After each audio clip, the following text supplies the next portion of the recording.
Hello दोस्तों, कैसे हैं आप सब। स्वागत है आप सभी का कॉमिक वर्ल्ड चैनल पर। तो चलिए दोस्तों, शुरू करते हैं राज कॉमिक्स में बाकेलाल सीरीज़ का अगला कॉमिक विशेषांक शोक वाटिका का दूसरा और अंतिम भाग। इधर उसी समय राक्षस लोग के पूजालय में। अरे ये क्या, पहेली सुर वाला दिया बुझ गया।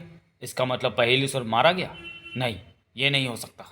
ये हो चुका है राक्षस राज। पहेली सुर उस मानव के हाथों मारा गया है। ओह, जो पहेली सुर का वध कर दे वो बुद्धिहीन नहीं हो सकता।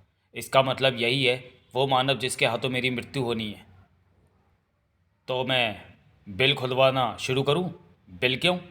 अगर वो मानव आप तक आ पहुंचा तो आप बिल में घुसकर अपने प्राण बचा सकते हैं।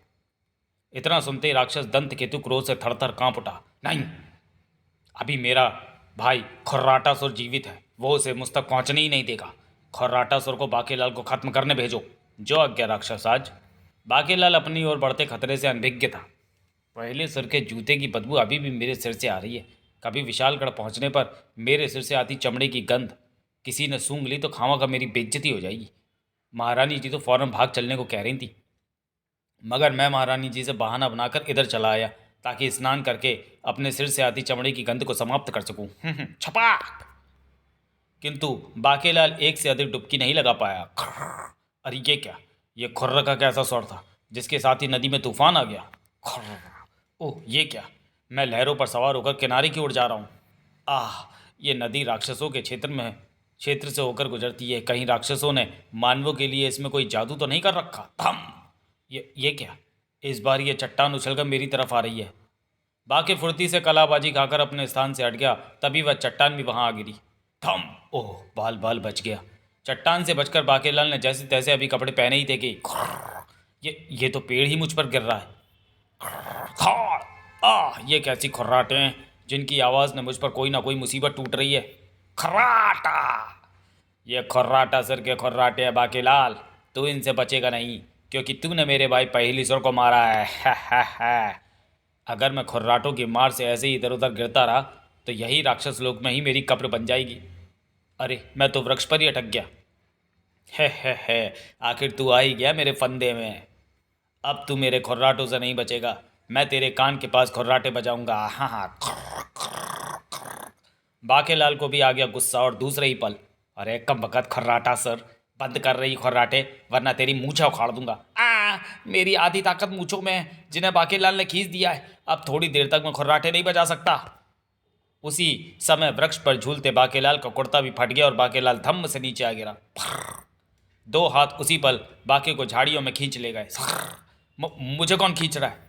बाकेलाल, ये मैं हूँ सिरभीषण। खर्राटा सुर से पीछा छुड़ाना है तो उसे सुलाना जरूरी है, और उसे सुलाने के लिए उसे लोरी सुनानी पड़ेगी। ओह, मैं लोरी गाता हूँ। सुन साहिबा सुन, प्यार की धुन। ओ मैंने तुझे चुन लिया, तू भी मुझे चुन। बाकेलाल, ये गाना है। खर्राटा सुर को सुलाने के लिए लोरी गानी है। पर मुझे तो गाने ही आते हैं। लोरी तो महारानी जी को आती है। वो महाराज को लोरी सुनाकर सुलाती हैं। मैं महारानी से जाकर लोरी गाने को कहता हूँ। मेरी खर्राटे ना मार पाने की मजबूरी का लाभ उठाकर शिकार भाग रहा है, परंतु भाग कर कहाँ जाएगा? मैं उसका पीछा पाताल तक भी नहीं छोड़ूंगा।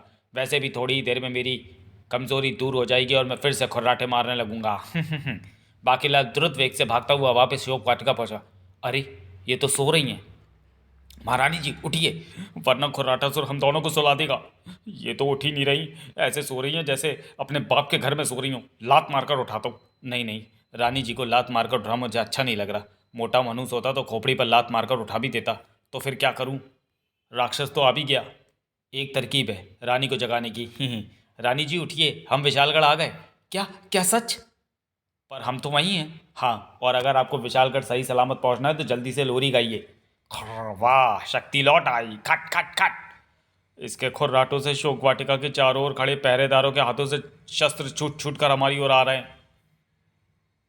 मेरे लल्लू सो जा, लाल पलंग पर सो जा, मुन्ने राजा सो जा, चिड़िया चू चू आएगी, खीर हलवा लाएगी।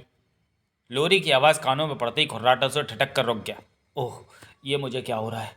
बंद करो, लोरी गाना बंद करो, वरना मैं अपने बाल नोचने लगूंगा। आ जा रही निंदिया। नोच नोच, यही तो मैं चाहता हूँ। चुन चुन करती आई चिड़िया, दाल का दाना लाई चिड़िया, मोर भी आया, चूहा भी आया, बंदर भी आया, शेर भी आया। और जोर से लोरी गाइए रानी जी। नहीं, बंद करो वरना मैं अपना सिर पत्थरों पर फोड़ लूंगा। फोड़ फोड़, यही तो मैं भी चाहता हूँ। एक था गुल और एक थी गुलगुली, दोनों नींद में रहते थे। है ये कहानी बिल्कुल सच्ची, मेरे नाना कहते थे। तीन लोरियां सुनकर ही मेरी मृत्यु होनी थी। तभी एक डट्टक राक्षस के मुंह से आ घुसी। अब मेरा मुंह और आंखें हमेशा के लिए बंद हो गए। हुड़ अब्बा दी की हो। खुप। वो मारा खुर्राटासुर मारा गया। किंतु बाकीलाल, तुम्हें कैसे पता चला कि खुर्राटासुर की मृत्यु लोरी सुनकर ही होगी? आपको तो पता ही है महारानी जी, फिर आप बार बार ये प्रश्न क्यों पूछती हैं? ओह समझ गई, शंकर भगवान ने बताया होगा। किंतु बाकीलाल, आप जल्दी से यहाँ से निकलने की सोचो वरना हम विशालगढ़ कैसे पहुँचेंगे? आज तो अभी तीसरा ही दिन है। महाराज कल आत्महत्या कर लेंगे। आप फिक्र ना करें महारानी जी, इस शोक वाटिका में अब कोई छोटा मोटा राक्षस तो प्रवेश करेगा नहीं, वरना उसे तो मैं यहाँ के फल खाकर बेहोश कर दूंगा। और अगर पहेलीसुर या खुर्राटासुर जैसा कोई राक्षस या फिर स्वयं दंतकेतु यहाँ आया तो मेरी मदद के लिए सिर भीषण तो है ही। आराम से सिर ढककर सो। राक्षस और दंतकेतु की भुकटियों पर बल पड़े हुए थे। ओह, दूसरा दिया भी बुझ गया, यानी खुर्राटासुर भी मारा गया। आखिर उस मानव को मेरे भाइयों की मृत्यु और शोक वाटिका के फलों के रहस्य पता कैसे लगा? क्षमा करें राक्षस राज, ये मदद अवश्य आपके भाई सिर भीषण ही कर रहे होंगे, क्योंकि वो उस मानव के एहसान तले दबे हैं। ओह, तो वह कहावत झूठी नहीं है कि घर का बेदी लंका ढाए। सेवकों, सिर भीषण को काल को काल कोठरी में डाल दो और पीने के लिए केवल करेले का रस दो। ठहरो राक्षस, आज भूल तुम्हारी है, उसका दंड सिर भीषण को क्यों दे रहे हो? क्या मतलब राजगुरु मुच्छल केतु? तुम्हारे भाइयों की अकाल मृत्यु का कारण तुम्हारा भाई सिरभीषण नहीं बल्कि तुम हो, क्योंकि विशालगढ़ से रानी स्वर्णलता का हरण करके तुम यहाँ लाए हो। तो और क्या करता? उसने मुझे स्त्री कहा था। उस वक्त सबके सामने मैं अपना वेश परिवर्तित नहीं कर सकता था, इसलिए मैं रानी को यहाँ उठा लाया। फिर यहाँ लाकर मैंने पुरुष वेश में उसे दिखा दिया कि मैं स्त्री नहीं हूँ। इसमें भी तुम्हारी भूल थी। तुम स्त्री का वेश धरकर गई क्यों थे? मैं ऐसी राय तो मुझे राय मंत्री ने दी थी। मेरे भाइयों की मृत्यु का जिम्मेदार राय मंत्री रासुका है। फौरन रासुका का सिर काट दो। मुझे ऐसे राय मंत्रियों की जरूरत नहीं। नहीं, मुझे क्षमा करें राक्षसाज। परंतु अभी भी संकट टला नहीं है प्रिय दंत केतु। जब तक रानी यहाँ है वो मानव राक्षस लोग में कोई ना कोई गड़बड़ करता ही रहेगा। अगर इस मुसीबत से बचना है तो उस मानव बाकीलाल के साथ रानी को विशालगढ़ पहुँचा दो। नहीं, इससे तो राक्षस जाति में मेरी नाक कट जाएगी। मैं उन्हें सम्मान से नहीं भेजूंगा। मेरे पास ऐसी शक्ति है कि मैं किसी को भी अपनी इच्छा से घुमाकर कहीं भी पहुंचा सकता हूँ। रानी की आधी चुटिया तो कट ही चुकी है, परंतु मैं शोक वाटिका में पहुंचकर रानी की बाकी बची चुटिया पकड़कर उसे घुमा घुमा कर विशालगढ़ फेंक दूंगा। घुमाने के लिए इसे 50 चक्कर देने होंगे। एक, बाकीलाल बचाओ मुझे। तुझे तो मैं वापस भेज रहा हूं, परंतु बाकीलाल अब यहां से बचकर नहीं जाएगा। दो, बाकीलाल बचाओ। आए, ये चीखने के स्वर तो महारानी के हैं। अरे राक्षस और दंत केतु रानी को घुमा क्यों रहा है? 50 चक्कर लगाकर तुझे छोड़ूंगा तो तू सीधे विशालगढ़ के राजमहल में अपने बिस्तर पर जाकर गिरेगी। 3, 4, 5, 6। अगर ये सच कह रहा है तो मेरी योजना का क्या होगा? अगर रानी आज ही विशालगढ़ पहुंच गई तो मोटा रानी की चुटिया से फांसी लगाकर नहीं मरेगा। हाँ हाँ, रानी तेरे विशालगढ़ पहुंचने के तुरंत बाद ही बाकीलाल मेरे हाथों मृत्यु को प्राप्त होगा। 7, और अब मेरा धोखेबाज भाई सिरभीषण भी उसकी मदद नहीं कर पाएगा, क्योंकि उसे मैंने काल कोठरी में कैद करवा दिया है। 8, 9, बाकीलाल बचाओ। इसके 50 चक्कर पूरे होने से पहले इसे रोकना होगा।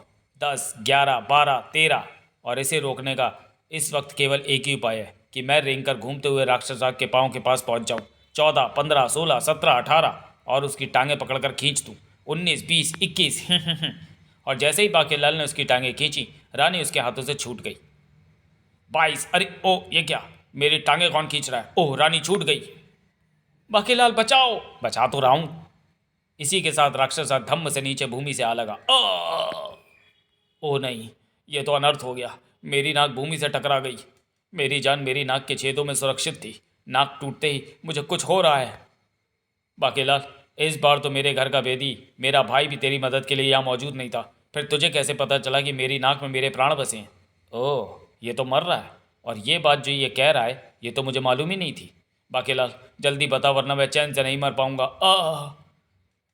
मुझ पर भोले शंकर की कृपा है राक्षस। आज मुझे उन्होंने ही तेरी मृत्यु का रहस्य बताया था।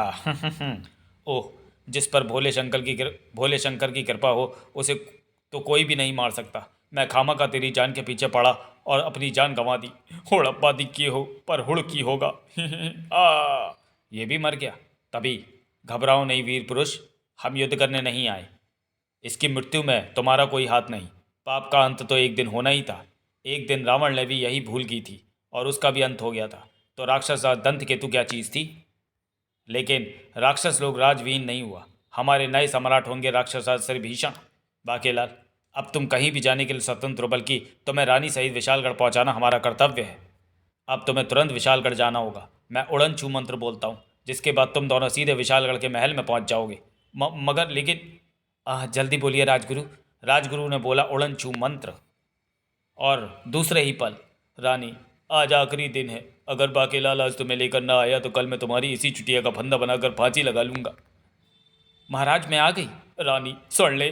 आह, तुम आ गई रानी। जी हाँ महाराज, बाकेलाल राक्षस दंत केतु का वध करके मुझे राक्षस लोक से छुड़ा लाया।